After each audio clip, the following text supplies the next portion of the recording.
Enabling a sexual assault and maiming your best friend with heavy machinery are two of the many deranged elements hiding behind the high-energy facade of one of YouTube's biggest creators. At his peak, David Dobrik was the golden boy of the platform. He was the human embodiment of a Bang energy drink, the guy who could hand out Teslas like they were Pokemon cards. He had 19 million subscribers, a photo app, sponsorships out the wazoo, basically the Mark Zuckerberg of pranks. But in 2021, the man managed to nuke his own career. How? By allegedly enabling a sexual assault, and also by accidentally turning his best friend into a human crash test dummy with an excavator. Yes, an excavator.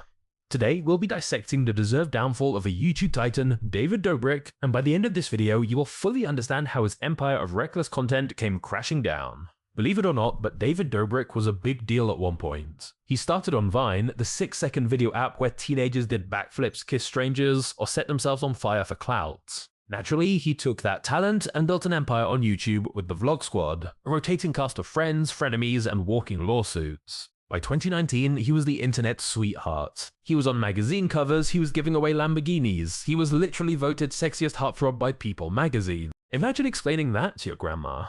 Yes, Nana, the man who filmed his buddy getting tasered for laughs is a national heartthrob. And then, things got dark. In March 2021, the publication Insider dropped a bombshell. A woman came forward alleging she was sexually assaulted by Vlog Squad member Dominika Sturte Domsaglitis during a party in 2018. She was underage at the time, intoxicated, and the entire thing was filmed for one of David's vlogs. The video was then uploaded for millions to see, because nothing screams brand safe like possible felony brought to you by SeatGeek. The fallout was swift. Sponsors bailed harder than rats on the Titanic. HelloFresh, DoorDash, EA, SeatGeek, they all ghosted him like a bad Tinder date. YouTube even demonetized his channels.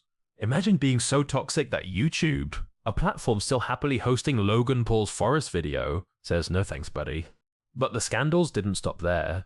In the summer of 2020, David decided, hey, what if we rent heavy construction machinery and use it as a carnival ride? Because sure, safety regulations are for cowards. So he drives his excavator into a lake, ties a rope to the arm, and starts swinging his friends around like medieval flails. Enter Jeff Wittek, the poor guy who volunteered, or maybe got voluntold, to play Tarzan. David revs it up, spins him at Mach 5, then suddenly brakes.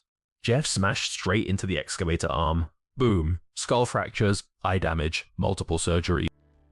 The man went from handsome Vlog Squad bad boy to a walking Marvel origin story in 0.3 seconds.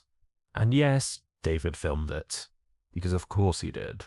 Later, Jeff deadpanned, I forgot the biggest idiot I know was driving it. Which, accurate?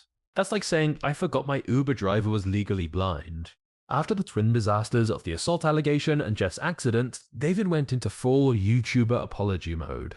First he released a 2-minute oopsie, the internet said, try again. So he came back with a longer, sadder apology video filmed on what looked like the set of a hostage negotiation. He cried, he begged. He looked like a man whose entire brand partnership portfolio had been Thanos snapped. And still, no one believed this apology was genuine, and absolutely no one was going to give him the benefit of the doubt. He vanished. He stopped posting. The golden boy of YouTube just disappeared. Like Blockbuster, or Gabby Hanna's music career. Months later, he tried to return. He launched a disposable camera app, he posted more vlogs. But the magic was gone. The laughs were hollow. The Teslas were less shiny. The audience was half suspicious, half uninterested. And then, Jeff Wittek, still dealing with his injuries, sued him for $10 million. Which, if you're keeping score, is about the cost of 3 Teslas, 2 Chipotle brand deals, and 1 oops I maimed my friend with a digger. So what did we learn? 1.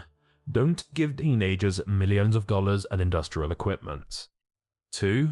Sexiest heartthrob is apparently a very low bar. And 3.